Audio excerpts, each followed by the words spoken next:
Olá, minha gente querida, que bom estarmos aqui no nosso programa Capelania, gente cuidando de gente. Meu nome é Helene Vação, sou capelã hospitalar há 39 anos e também sou presidente do Conselho Presbiteriano de Capelania do Supremo Concílio da Igreja Presbiteriana do Brasil. E temos desenvolvido este programa já há alguns anos, conversando com você sobre temas muito importantes, principalmente voltados à capelania em diversas dimensões e também ao aconselhamento bíblico, como lidar com as nossas crises. Você já se perguntou por que muitas vezes você acorda mal, acorda sem vontade de sair da cama, quando você não tem coragem de enfrentar o seu dia? Eu quero ler para você um trecho na Bíblia, mostrando que homens de Deus que deixaram as suas vidas registradas aqui na Palavra de Deus também passaram por momentos assim. Eu leio aqui um trecho do Salmo 42, escrito por Ezequias, quando estava passando por uma crise muito difícil, um sofrimento sem explicação, sem razão, e ele se debatia com esse problema continuamente, mas ele estava levando tudo isso diante do Senhor.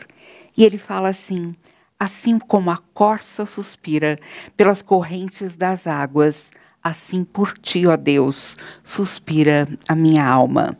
A minha alma tem sede de Deus, do Deus vivo. Quando irei me apresentarei diante da face de Deus? As minhas lágrimas têm sido meu alimento dia e noite, enquanto me dizem continuamente: e o seu Deus, onde está? Porque você está abatida, ó minha alma? Porque se perturba dentro de mim? Espere em Deus, pois ainda o louvarei, a Ele, meu auxílio e Deus meu. Quero ler também um trechinho no Salmo 19, que diz assim: a lei do Senhor é perfeita e restaura a alma. O testemunho do Senhor é fiel e dá sabedoria aos simples. Hoje nós estaremos conversando sobre a medicina para a alma, ou a medicina da alma. Muitas vezes nós ficamos tão inquietos diante das nossas oscilações emocionais, das crises que enfrentamos, das culpas que surgem de repente na nossa mente, no nosso coração. Procuramos terapias, tratamentos complementares, procuramos médicos para problemas orgânicos que não têm explicação de onde surgiram. Mas a nossa alma está inquieta e provavelmente gerando alguns problemas sérios que não se resolvem com pílulas, com medicações, com terapias simplesmente. E por isso nós nos voltamos para a Palavra de Deus. A Palavra de Deus vai fundo no nosso coração, nos diagnostica de uma maneira correta, precisa e também trata a nossa alma, como só o Senhor que nos fez pode fazer. E eu quero trazer hoje como nosso convidado uma pessoa muito especial. E você também vai poder conversar conosco através do seu celular. Entre no seu chat e converse conosco, mande as suas dúvidas, suas perguntas, as suas considerações, que nós queremos muito estar pertinho de você, queremos conversar com você. Bom, deixa eu apresentar agora o nosso convidado de hoje. É o Dr. Aldo Tumolin Júnior. Ele é presbítero da Igreja Presbiteriana Aliança de Limeira, médico cardiologista, fez um curso de aconselhamento bíblico no Christian Counseling and Educational Foundation, o CCEF, na Filadélfia, mestrado em aconselhamento bíblico no Centro Presbiteriano de Pós-Graduação Andrew Jumper, e ele é casado com Ivete, tem 3 filhos e 9 netos. Olá, doutor Aldo, como você está? Tudo bem, muito bom estar aqui com você, com o pessoal de novo aí do canal. É muito bom conversarmos dessas coisas e podermos aclarar algumas dúvidas e ressaltar algumas coisas que as pessoas já até sabem, mas que às vezes esquecem. Mas é um prazer imenso estar aqui com você. Muito bom, eu agradeço muito a sua presença. Nós estivemos juntos aqui no programa não faz muito tempo, falando sobre aconselhamento bíblico em transtornos psiquiátricos. E hoje nós vamos ampliar isso e vamos trazer problemas comuns do dia a dia, problemas que todo mundo enfrenta, e vamos conversar sobre isso. Queria que você resumisse novamente, como você fez no último programa, a sua apresentação, porque talvez muitos não tenham visto o programa anterior, e nos falasse em que você tem trabalhado agora como médico e o porquê do aconselhamento bíblico na sua vida. Eu como médico, nós acabamos abrindo aqui uma empresa de emergências médicas aqui em Limeira, que atua na região aqui, Piracicaba, Rio Claro, Americana. Eu acabei virando o CEO dessa empresa e mais participo como administrador disso aí, né? Mas desde que no começo dos anos 2000 nós começamos a falar com casais, eu senti uma necessidade muito grande de aprofundar os estudos nessa área, porque eu achei que a gente empregava mal a palavra do Senhor para os casais, não transmitíamos um conteúdo substancioso, e havia também uma gama de situações que nós não sabíamos direito como atuar, como lidar com aquilo ali. E isso esnucava a gente, colocava a gente em xeque. E às vezes nós até duvidamos, mas será que a palavra do Senhor tem resposta para isso tudo, né? Então, essa foi a motivação para estudarmos esses aspectos do aconselhamento bíblico. E aí eu descobri um universo muito grande, né?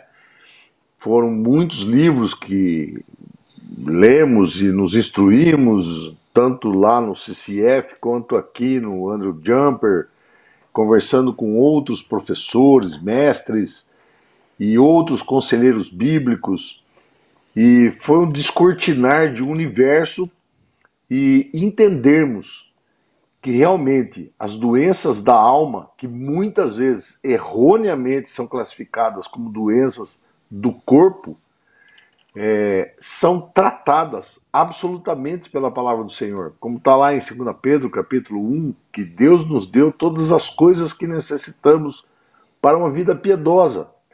Ou seja, nós conseguimos suplantar aquelas questões que nos amarram, nos aborrecem, nos põem para baixo, nos ferem, nos atingem.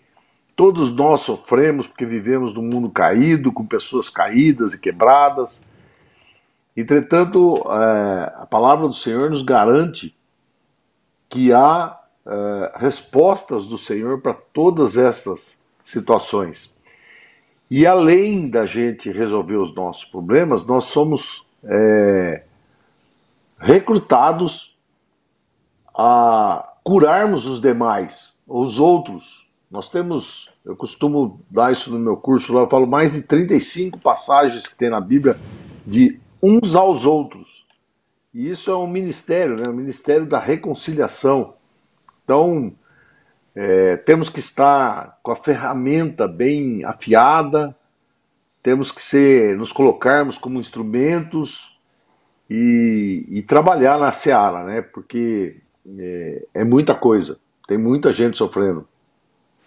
É verdade, é verdade.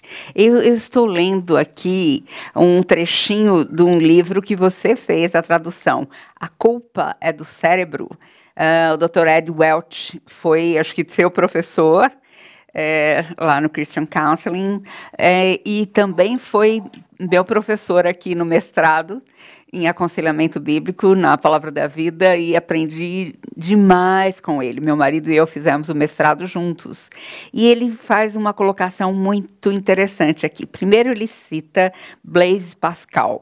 Ele diz assim: o homem considera a si mesmo um grande prodígio da natureza, pois ele não consegue conceber o que é o seu próprio corpo, muito menos o que é o seu espírito, e menos ainda de como seu corpo pode estar unido com o seu espírito. Esse é o pico de sua dificuldade e ainda está sendo.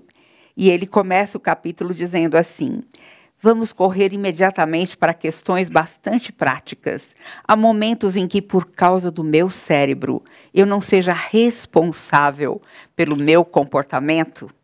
E mais à frente ele fala assim: corações pecaminosos podem levar à doença física. Corações justos podem levar à saúde. Gostaria que você falasse um pouquinho sobre essa relação entre as emoções e os problemas de origem orgânica também, né? É chamado hoje de problemas de origem psicoespírito-somáticas. Uhum. Isso aí, a análise desse tema aí, ela começa quando a gente pensa antropologicamente, né? Quem somos nós? Uhum. Somos uma máquina física, um corpo físico apenas, dotados apenas de racionalidade produzida pelo nosso cérebro pensante, né? Somos animais puramente racionais, que são capazes de fazer cálculos, ter memória prodigiosa, aprender coisas e executar tarefas altamente complexas. É isso que nós somos? Bem, isso é o que a ciência diz que nós somos. Que nós somos exatamente isso, né? Somos um amontoado de células e somos pertencemos ao reino dos animais. Somos uns animais evoluídos, né? Essa é a visão que a ciência tem de nós. Para a ciência, como diz nesse livro mesmo aí, o Welch fala que a ciência não discute se a Bíblia pode estar certa ou não pode. A Bíblia simplesmente é irrelevante para a ciência. Irrelevante, ela está fora do discurso, fora da mesa, não faz parte. Entretanto, nós cristãos não pensamos assim. Nós pensamos que o homem é uma entidade psicossomática. Ele é uma integração entre a parte física, essa parte que a gente vê, toca nela, que adoece às vezes, né? Vai parar no hospital, no pronto-socorro, tem infarto, derrame, fraturas ósseas, sangramentos digestivos, etc. Integrada com uma parte espiritual. Então, nós temos uma alma, um espírito dado pelo Senhor a cada um de nós. Que na Bíblia a palavra mais empregada para descrever isso aí é coração, né? Embora use também alma, espírito e use também mente, que é uma outra expressão, ou ser interior, né? E essas partes estão conectadas. Quando eu tenho o espírito amargurado, meu coração está amargurado, ou por causa de algum pecado que eu cometi, ou estou cometendo, eu tenho inveja, eu tenho cobiça, eu tenho distúrbios de desejo, eu tenho ansiedades por coisas que eu não alcancei. Essa ansiedade toda que está no meu coração pode afetar negativamente o meu corpo, produzindo dor de cabeça, produzindo gastrite, produzindo dores articulares, tensão física, aumento da pressão arterial. Tem uma série de coisas que meu corpo vai responder a essa pressão espiritual que eu estou sofrendo por causa de questões pecaminosas em geral, né? Às vezes não é nem uma questão de pecado propriamente dito, mas é uma ansiedade desesperada por alguma coisa que vai acontecer ainda, e eu já estou achando que ela deveria ter acontecido, né? Enfim, o coração nosso, ele influencia o corpo. a ponto de produzir alterações importantes, doenças mesmo. Veja lá no Salmo de Davi, quando ele fala, né? Enquanto calei meu pecado, meus ossos adoeceram. Eu fiquei de cama, eu fiquei depressivo, eu fiquei mal. Meu corpo ficou mal, doía tudo. E o contrário também é verdadeiro. Quando eu estou com uma doença no meu físico, quem já passou por experiência de ter tido um câncer, por exemplo, ou alguma doença muito séria que exigiu muito tratamento, sabe que isso abateu o seu coração, que às vezes produziu insegurança.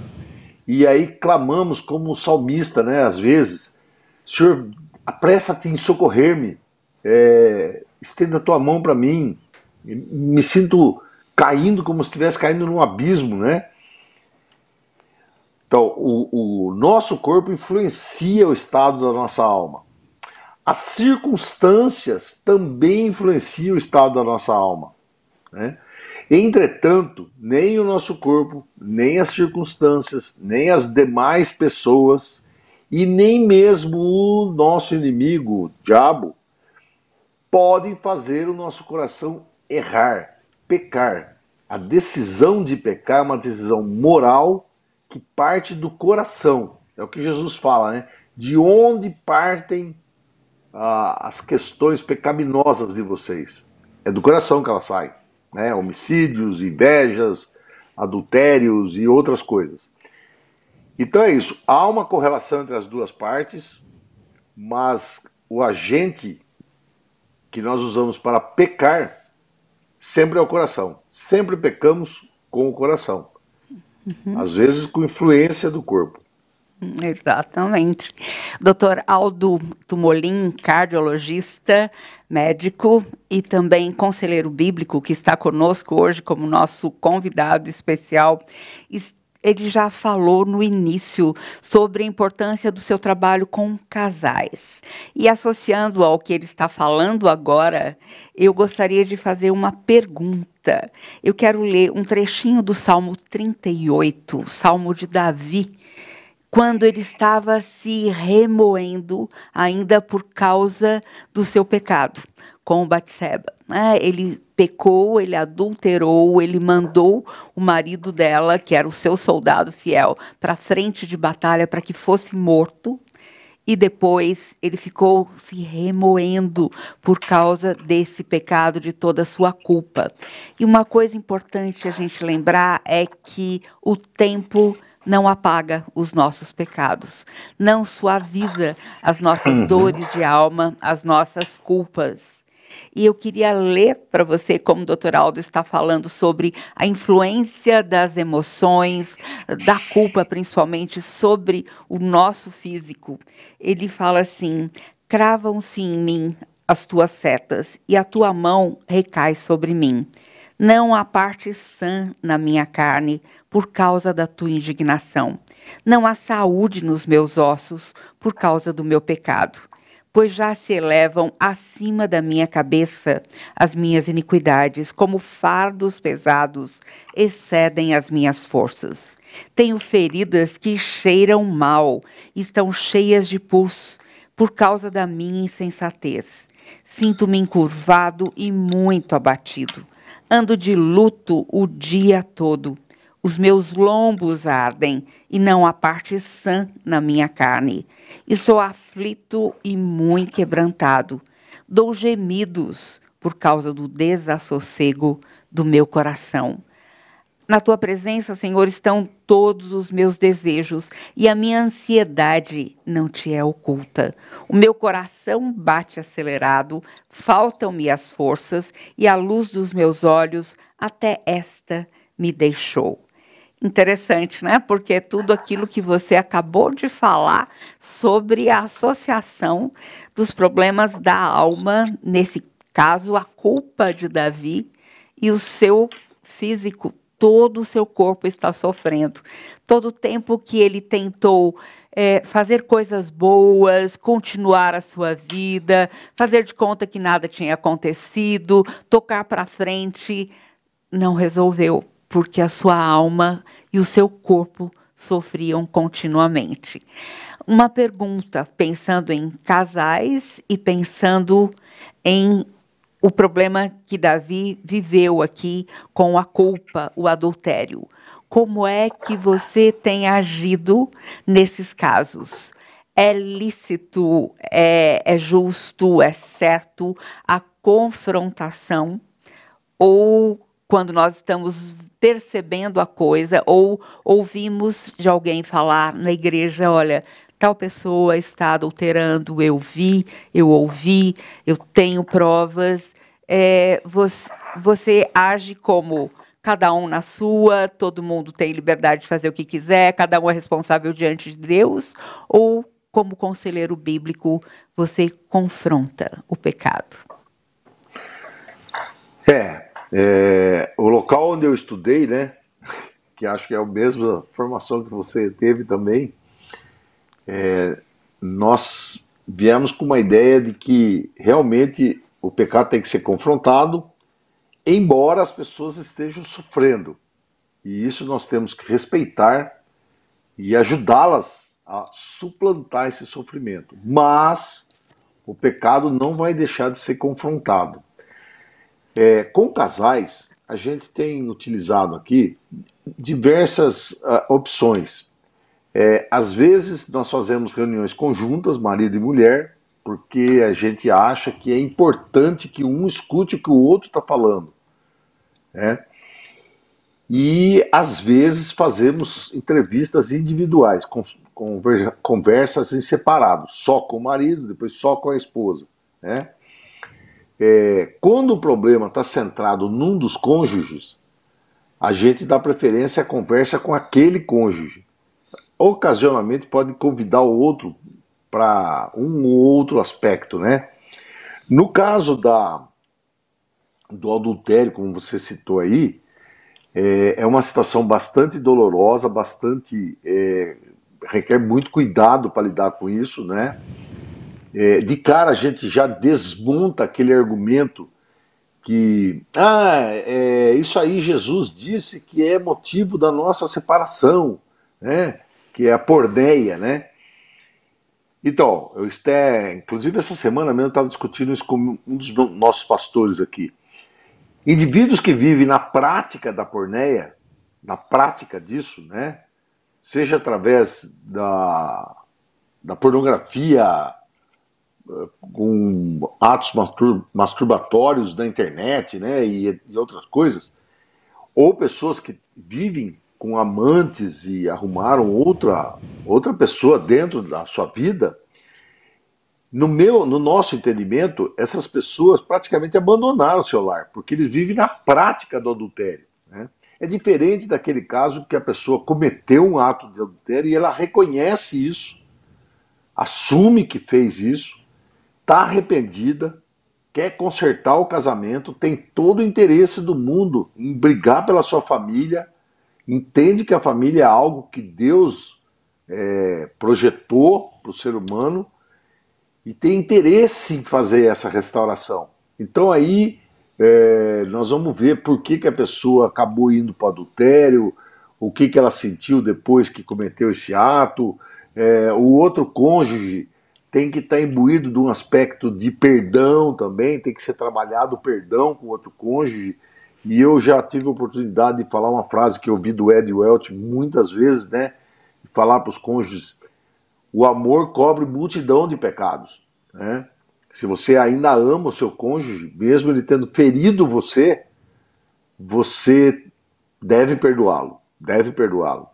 Embora seja difícil isso, a gente reconhece que não é fácil, mas deve-se buscar esse perdão de um lado e um sistema de arrependimento do outro. Né? E aí as coisas vão tentar ser soldadas outra vez, né? E é interessante que essa solda que o Espírito Santo produz, ela é uma solda que muitas vezes não deixa sequer marcas. Eu já tive a oportunidade de reunir casais que estavam separados, não só judicialmente, estavam com corpos totalmente separados. Os dois já estavam vivendo uma vida longe do casamento. E aí conheceram o Senhor Jesus, tiveram interesse em fazer aconselhamento e depois de algum tempo se arrependeram do que tinham feito e falaram, não, nós temos que aprender a viver juntos. Foi para isso que o Senhor nos uniu. Porque viver junto não é fácil. É aquele livro do David Harvey lá, eu acho ele sensacional, quando pecadores dizem sim, né? Não é fácil você, pecador, viver com outro pecador do seu lado, né? E aí você tem que realmente fazer aquilo que Jesus pediu, né? Morra para você mesmo, carrega a sua cruz, né? E me siga.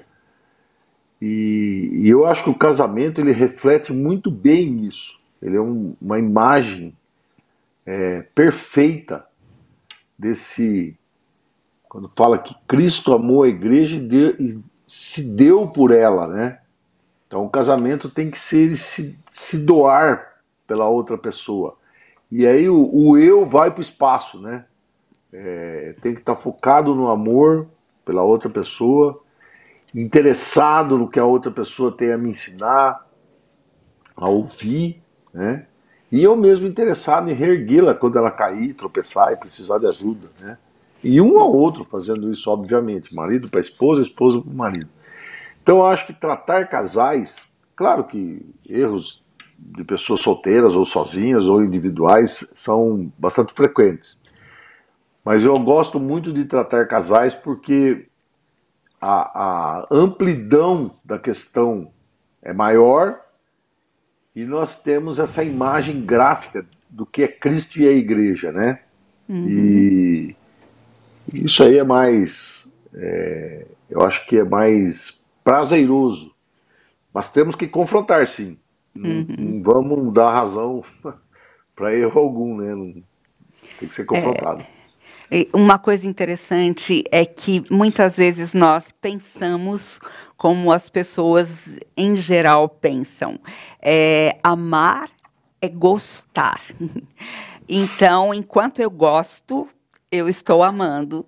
Quando eu parei de gostar, eu posso chutar o balde, fazer o que der no meu coração, seguir os impulsos do meu coração, porque afinal não aguento mais, não consigo perdoar, mas é interessante porque meu marido e eu, antes de nos casarmos, lemos um livro juntos, onde mostrava muito bem isso, que o amor de Deus em nós é um compromisso. No casamento, as pessoas se unem debaixo da bênção de Deus, mas temos que admitir logo de cara que nós não sabemos amar como devemos. Então, estamos aprendendo dia a dia e aprendendo na dependência do Senhor, porque por nós mesmos, é muito mais fácil a gente fazer o que der na telha na hora e jogar para o alto todo casamento, se as coisas não estão acontecendo do jeito que nós queremos. Eu volto aqui para 1 Coríntios 13, que fala que o amor é paciente e bondoso ou benigno. Não arde em ciúmes, não se envaidece, não é orgulhoso, não se conduz de forma inconveniente, não busca os seus interesses, não se irrita, não se ressente do mal. O amor não se alegra com a injustiça, mas se alegra com a verdade. O amor tudo sofre, tudo crê, tudo espera, tudo suporta.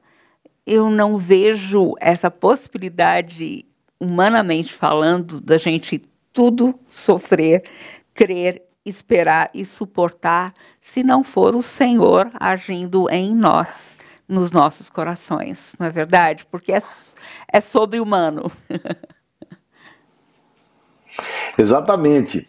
E é interessante, Eleni, que muitas vezes surgem algumas desculpas para isso não acontecer, e essas desculpas frequentemente utilizado aspectos da saúde física. Então, por exemplo, algumas mulheres têm aquela transtorno disfórico menstrual, também conhecido por TPM, né? Tensão pré-menstrual. E por conta disso, baseado na suposta fisiologia desse transtorno, elas ficam mais irritadiças, a paciência fica mais curta e mais sensíveis e se sentem no direito, inclusive, de comprar brigas. Porque, afinal de contas, eu estou padecendo aqui de TPM, você tem que me respeitar, né?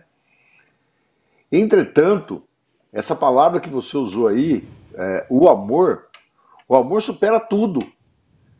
Se nós estamos dispostos a amar as pessoas mesmo, de verdade, quando vem algo como esse tipo de transtorno, que é uma coisa ocasional, é uma vez no mês, para algumas mulheres, o amor supera isso também, porque já é da vida da pessoa amar as pessoas. Então, embora elas estejam vivendo alguma alteração hormonal, o coração dela não vai ser influenciado por essa alteração hormonal suposta aí, que supostamente traria irritabilidade a ela, né? A irritabilidade é algo do coração, não é algo do hormônio. Não, mas o hormônio deixa, mas você pode se controlar. Você é capaz de se controlar, né? Aliás, esse é um dos gomos lá do fruto do espírito, né? Que é o domínio próprio, né? Nesse livro que você apresentou aí, Ed Welch, ele divide as coisas em três grandes grupos. Coisas que o cérebro é totalmente responsável. Por exemplo, a doença de Alzheimer, algumas demências, traumatismo crânioencefálico, a pessoa fica com sequela e o cérebro passa a atuar de uma forma ditatorial. Ele dita o comportamento da pessoa, né? Com distúrbios, etc. Daí ele tem uma segunda parte, onde ele fala que o cérebro está parcialmente envolvido, em alguns diagnósticos da chamada doença mental, em alguns diagnósticos. E uma terceira situação onde o cérebro definitivamente não está envolvido. Por exemplo, no alcoolismo e no homossexualismo. Isso é um problema de uma escolha, puramente escolha do coração. Mas, entretanto, quando ele fala na primeira parte que o cérebro é o responsável, mesmo nessas situações de trauma crânioencefálico, de Alzheimer, você pode instruir o coração da pessoa a ele controlar a situação. Então a pessoa, embora ela entenda que ela tem uma limitação física, ela vai se irritar menos, ela vai aprender a lidar com problemas sérios da vida dela. Ele faz uma descrição de casos aí, 2 casos que ele cita aí no livro, que são situações realmente você fica assim e fala, puxa vida, que coisa sensacional. Um pastor decide andar junto com um jovem que sofreu um acidente gravíssimo, ficou em coma por meses e voltou com a personalidade totalmente alterada.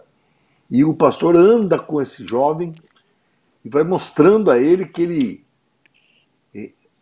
tem uma limitação física, sim. Ele ficou com deficiência mental, tem dificuldade de ir na escola, de aprender como ele era antes, aprendia e tal, tem um problema de cognição, etc.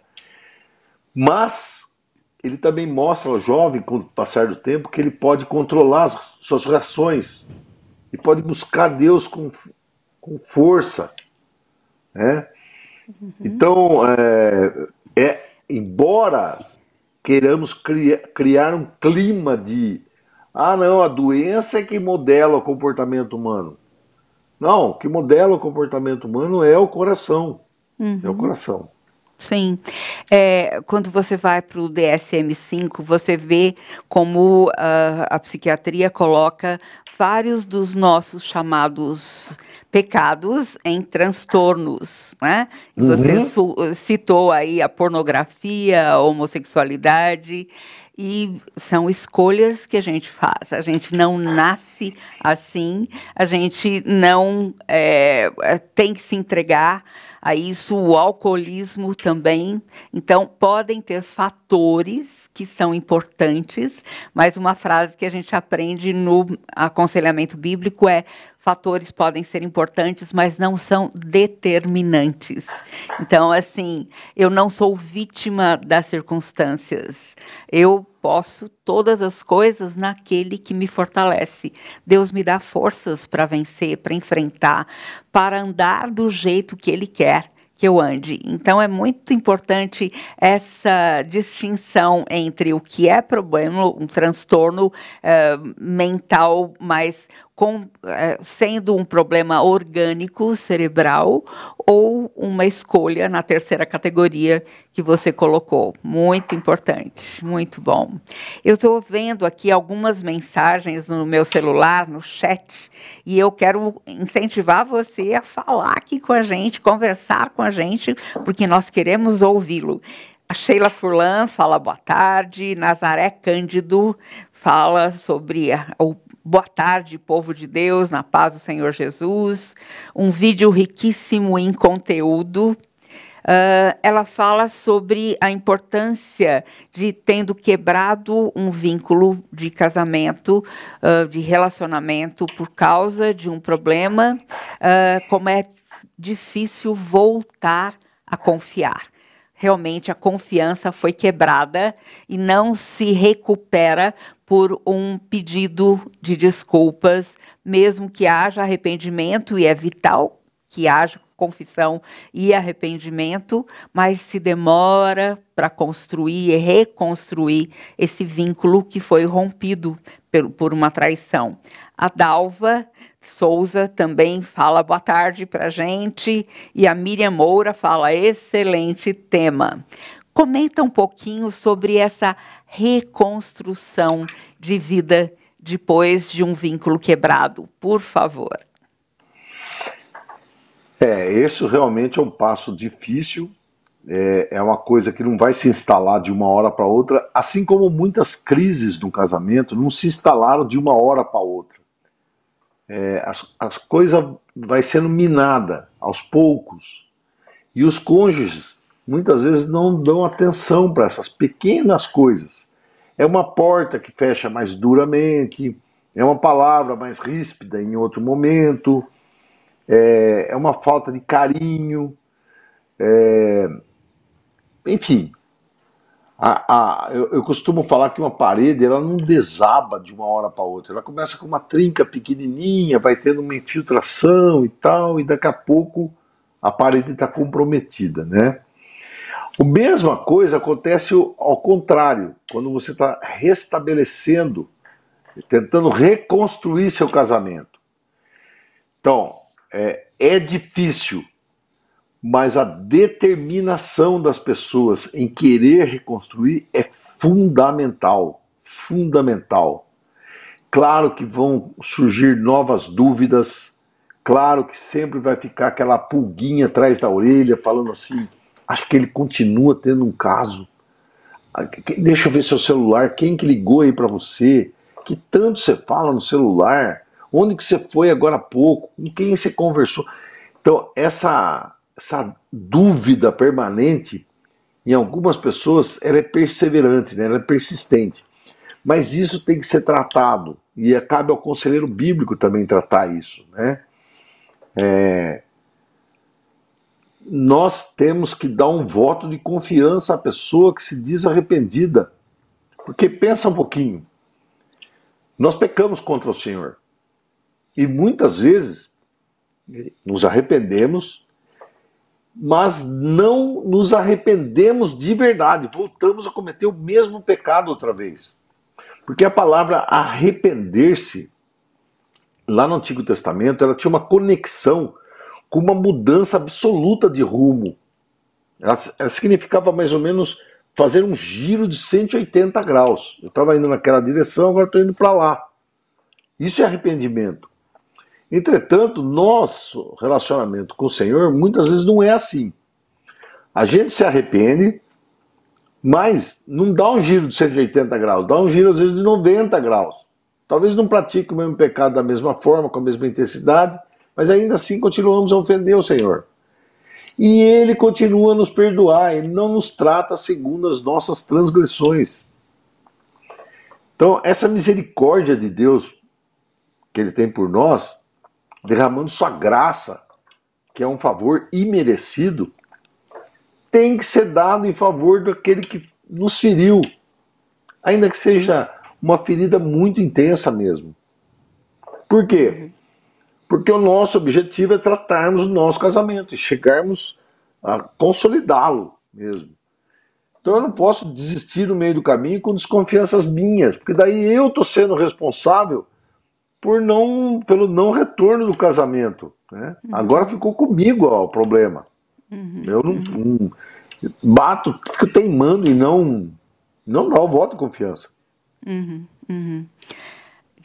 Aí entra o amor é paciente, né? O amor está investindo no outro, apesar do outro ter lhe causado dores e muitas dores. Como é importante nós estarmos ligados, grudados em Cristo, para que Ele nos dê forças para estarmos investindo novamente a confiança no nosso cônjuge, cultivando esse relacionamento, mas com a força do Senhor. E se a gente não cuida dos nossos relacionamentos e a gente, às vezes, aí associando um problema, talvez, em alguns casos, de origem orgânica, cerebral, mas também, muitas vezes, de origem emocional. Eu trouxe aqui 2 livros que você deve conhecer bem. Um deles é Depressão, do Ed Welch, também. E o outro, que eu gostei demais, escrito por um pastor, Robert Somerville. E ele fala assim, se sou cristão, por que estou deprimido? E como é incrível este livro, mostrando este autor admite a sua fragilidade, a sua incapacidade de lutar sozinho, e ele busca o Senhor o tempo todo. Mas o que eu amo neste livro, e que eu me volto para a palavra de Deus aqui, principalmente no livro de Salmos, é essa transparência, essa honestidade em confessar, Senhor, eu não consigo fazer nada sozinho. Minha alma está doendo, meu coração está batendo acelerado, eu não consigo lidar com as minhas emoções, eu preciso tremendamente do Senhor. Nessa semana mesmo, me preparando para um congresso que nós teremos aqui na Igreja Presbiteriana de Pinheiros, o Congresso de Plantação e Revitalização de Igrejas, falando com o líder cristão pós-pandemia. Eu estava estudando o texto de Davi na caverna de Adulão e de Engedi, como ele está ali sofrendo a perseguição, o perigo de morte, mas como ele não se entrega às suas emoções negativas de medo, de ansiedade, de perplexidade, mas ele se volta realmente para o Senhor, confessa a sua fragilidade e busca o Senhor. E nisso o Senhor vira a sua condição e faz com que aquele momento, aquele tempo difícil de deserto, de caverna, de vale árido, se transforme num manancial. Comenta um pouquinho com a gente sobre esse problema que pode ser da alma, mas pode ser do cérebro também, que é chamada depressão ou angústia, né? Eu estou concluindo a leitura desse livro aqui, do Wayne Mack, que chama Prostrado, uma abordagem bíblica da depressão e da solidão. Nós temos algumas condições físicas que podem induzir o indivíduo a um estado depressivo. Por exemplo, ele pode estar com uma anemia profunda, ele pode estar com uma descompensação diabética, ele pode ter um tumor cerebral, e outras doenças do corpo que o levam a ficar mais aquietado, mais em solidão, menos falante, menos ativo, enfim. Tirando esses casos onde há uma doença do organismo, a depressão é uma doença da alma. É uma doença da alma, onde nós temos casos leves, moderados e graves, tá? Inclusive nos graves, muita gente chega a falar em suicídio e muitos acabam caminhando para o suicídio, né? E a causa básica dessas três situações, a causa central das três, tem vários meandros, mas eu não vou me perder neles, eu vou focar num principal.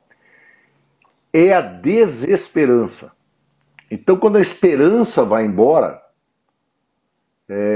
o mundo desaba. Não vemos mais luz. Parece que é uma noite que não tem fim, né? E tudo que poderia me causar esperança sumiu da minha vida. E aí a minha mente começa a trabalhar de forma confusa, porque praticamente não tem muitas razões para eu fazer o que eu estou fazendo. Não tem para que eu fazer isso. E eu vou me convencendo cada vez mais disso. E essas ideias vão se apossando no meu cérebro, vão tomando conta. E eu acabo me convencendo delas. O DSM, que você já citou aí, ele usa uma expressão técnica lá que é muito interessante. Ele fala sobre fixação de falsas ideias fixadas. O indivíduo ele enfia na cabeça dele que a coisa está degringolando, está indo ladeira abaixo e que não há o que faça brecar aquilo. Bem, aí o que nós precisamos fazer com essas pessoas? Infundir-lhes esperança. E a coisa que mais pode nos dar esperança são as palavras do Senhor, tanto no Antigo quanto no Novo Testamento, né? Nós estamos num mundo que está nos massacrando a nossa condição. Nós achamos que muitas vezes isso tudo vai acabar muito mal. No entanto, não é essa a promessa que o Senhor tem para nós. A promessa que Ele tem para nós é do novo céu e da nova terra.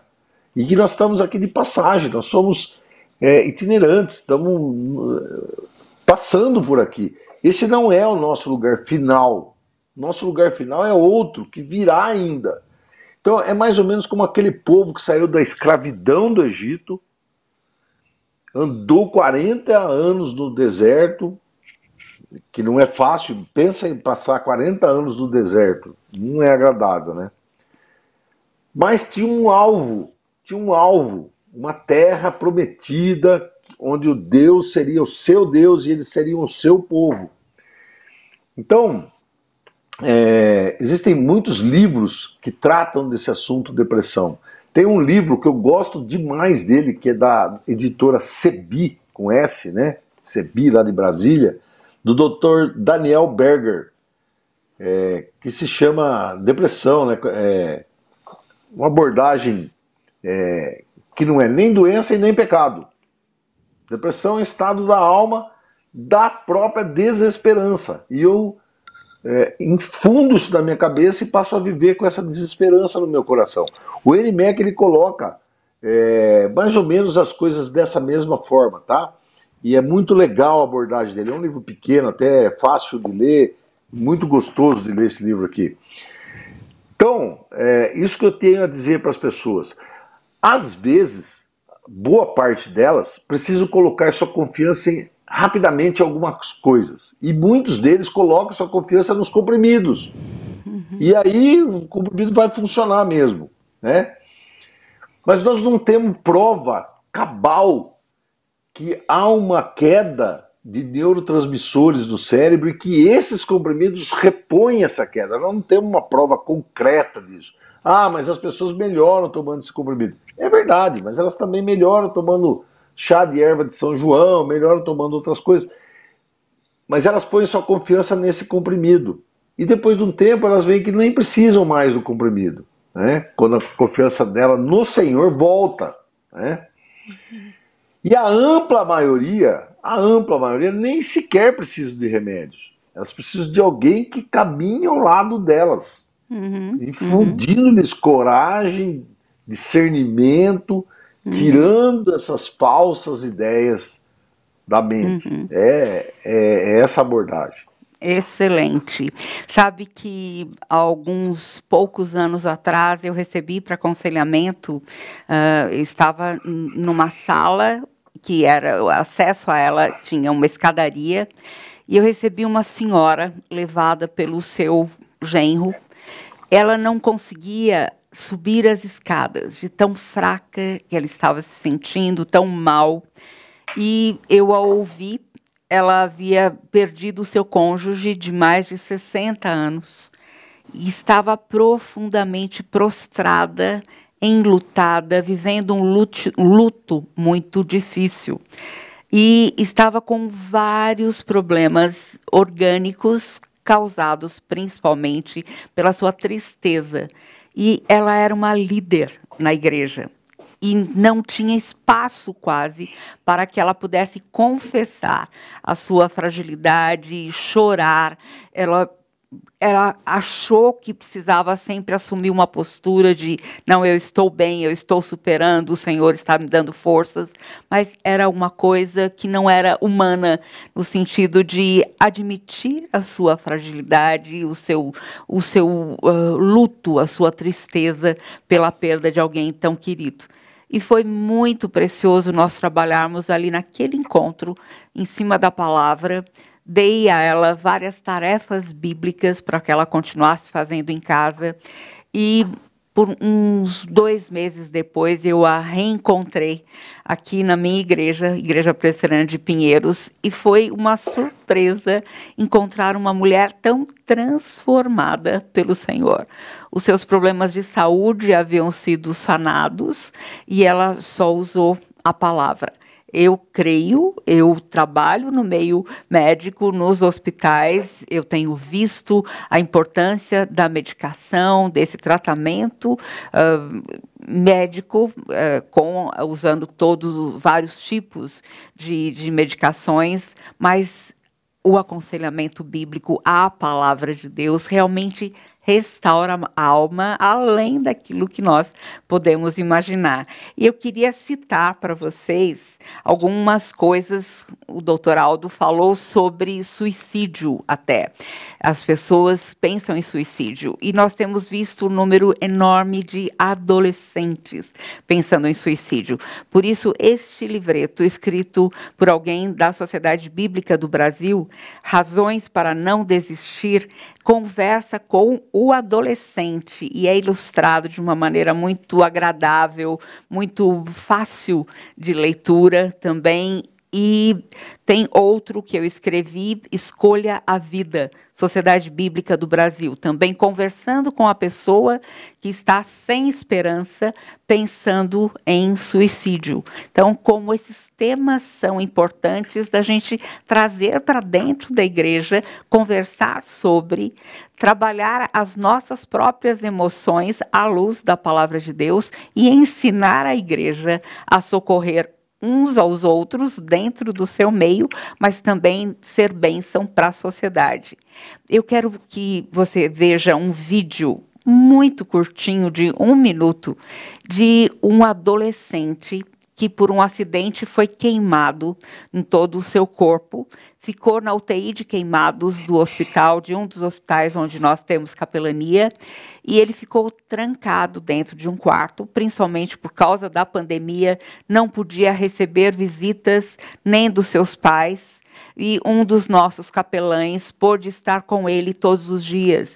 O nosso trabalho de capelania hospitalar é diário e é o dia todo dentro de cada hospital onde nós trabalhamos. E em todos os setores. Temos acesso a isolamentos, UTI, setores de queimado, psiquiatria. E como é importante esse trabalho do capelão, e principalmente nessa etapa da pandemia pela qual passamos agora tão recentemente, e onde os familiares não podiam ter acesso. Veja, esse garoto tão jovem, pensou e tentou suicídio várias vezes, mesmo dentro do hospital. Vamos ver o vídeo, então. Meu nome é Leomar, eu sofri um acidente no ano passado. Me queimei em 3º grau, 45% do corpo.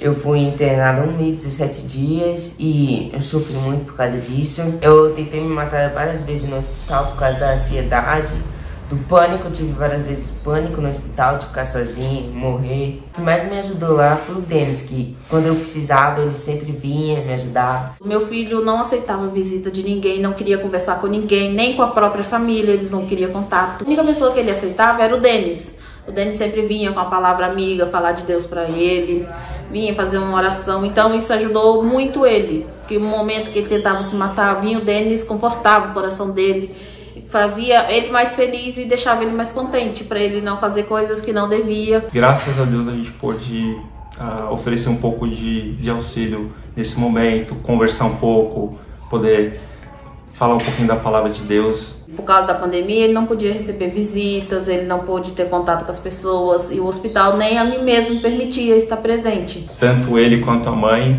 ter que estar no hospital ali sem poder sair, ele, por ser queimadura, não poder sair da cama e estava todinho queimado e muitas dores. O que podia fazer lá de fora, a capelania fazia pra gente, toda a necessidade da gente, eles sempre estavam presentes ali no momento, perguntando se a gente estava precisando de alguma coisa, se a gente queria algo, eles sempre forneciam ou conseguiam para a gente. Que Deus abençoe cada um de vocês e muito obrigado por tudo.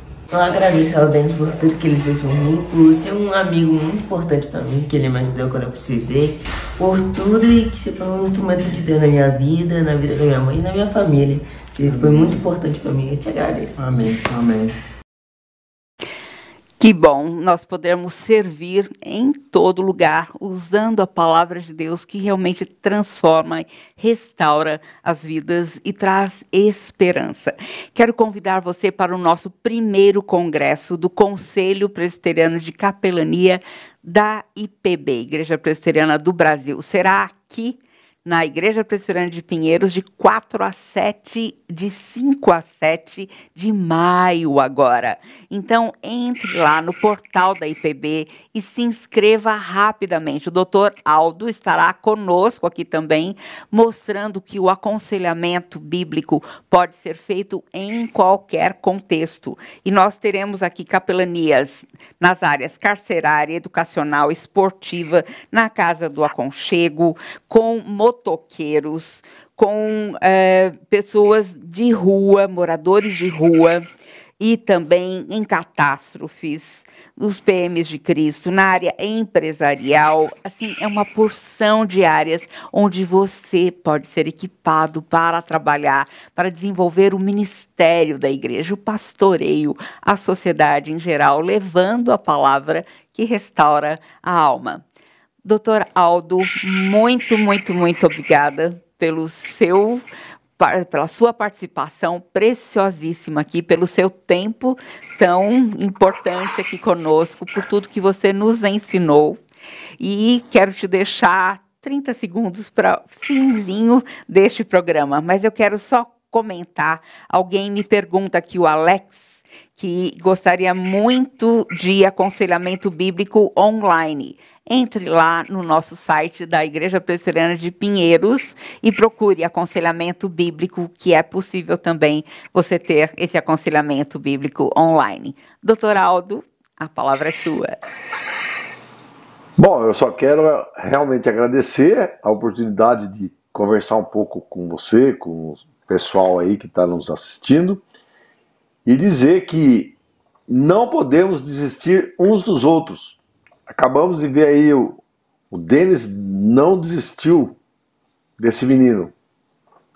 Ele ficou firme lá a despeito de tudo, da doença, do ambiente hospitalar, da pandemia, etc. Deus não desiste de nós. Então nós não podemos desistir de ninguém, de ninguém. E acho que essa é a coisa que mais importante da nossa vida. É a razão da gente existir. É glorificar a Deus. Como? Não esquecendo de ninguém. Amém.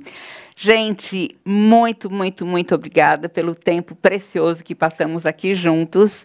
E eu quero lembrar você de uma promessa bíblica muito grande, conseguida através da morte e ressurreição de Jesus, que morreu na cruz no nosso lugar. E vive hoje. Ele fala que se confessarmos os nossos pecados, Ele é fiel e justo para nos perdoar os pecados e nos purificar de toda a injustiça. Nós podemos ter esperança nele sempre, vida nova, revitalizada pela sua palavra. Até a semana que vem, até lá. Um abração para você e muito obrigada.